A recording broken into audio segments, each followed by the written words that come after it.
So I've been watching podcasts and on people who have had. So I've basically been watching founders and or listening to founders, and I have realized that a really big thing in each influential person's life is their father. Even if they're not there, that person has impacted their life somehow, and it's just like it's a very interesting thing because like every single time, every single person was impacted by their father. Even if it wasn't directly, they were indirectly impacted by him. Like the father of the person is really influential in each of the people's lives.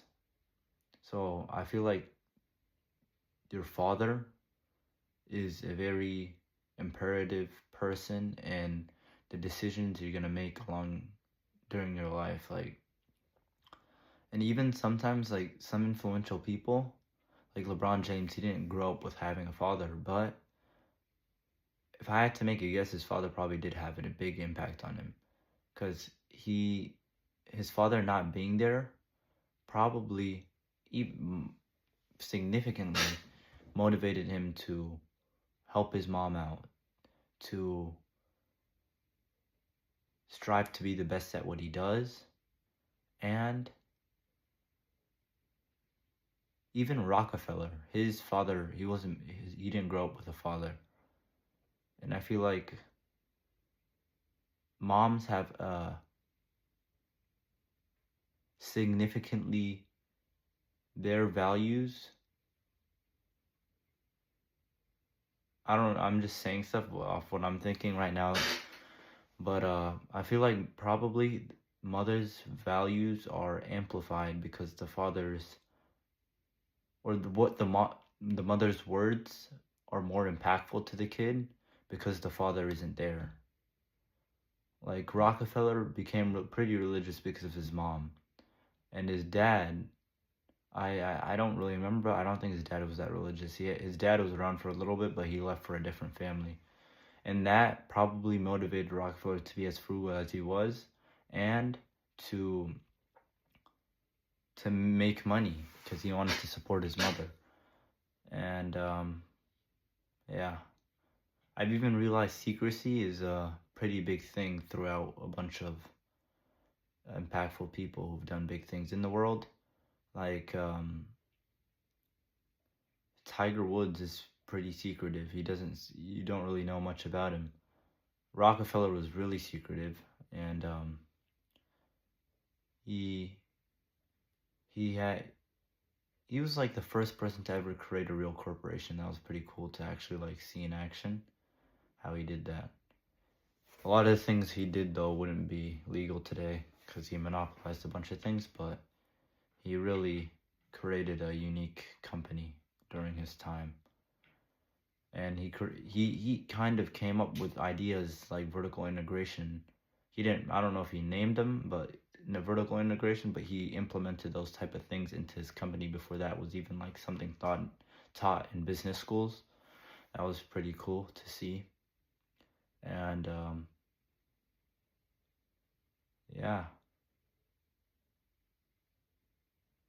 trying to think of more things I saw from impactful people, influential and impactful people. They all are kind of weird too. Like they're not weird, but like they're unique. Like they had something that made them stand out. Like like for example, Leonardo da Vinci, he was smart, and he was so many things, but he was gay. So that made him like kind of an outlier. It's another one.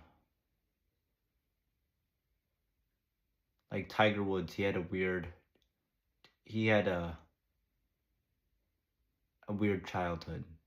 His mother was super supportive of him, and his dad was, but his dad was his dad mistreated his mom and Tiger Woods didn't like that, but he still loved his father, and his father really believed in him, and sacrificed a lot to help him become a great golf player. However, his father would drink and do all those type of stuff, and it wasn't something he would really, which was something that wasn't really that good of that wasn't that beneficial to Tiger. And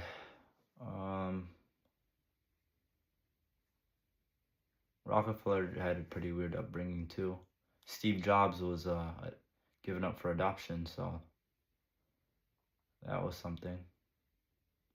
Bill Gates had a really insane work ethic and focus. Like once he starts something, he'd be really concentrated, works just for like 16 hours straight. Then he'd just fall asleep on his desk, and he really believed in being hardcore. NVIDIA founder Jensen Huang also, he doesn't run his companies through slideshows. He actually uses whiteboards, and by using whiteboards, he believes it causes you to think more critically. And Jeff Bezos kind of does the same thing. He uses a paper. I think you got to write down what you're thinking, so then you can think more critically.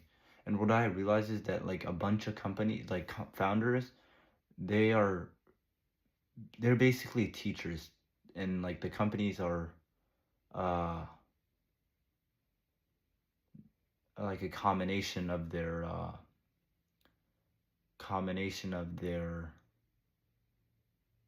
ideas and who they are, kinda. And they're mostly reteaching values reteaching values of what they believe are good for the company.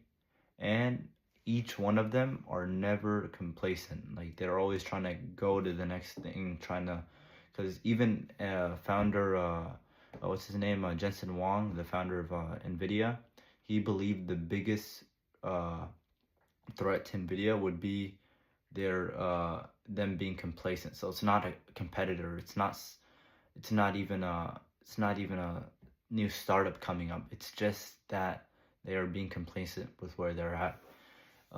What is something else? Another thing is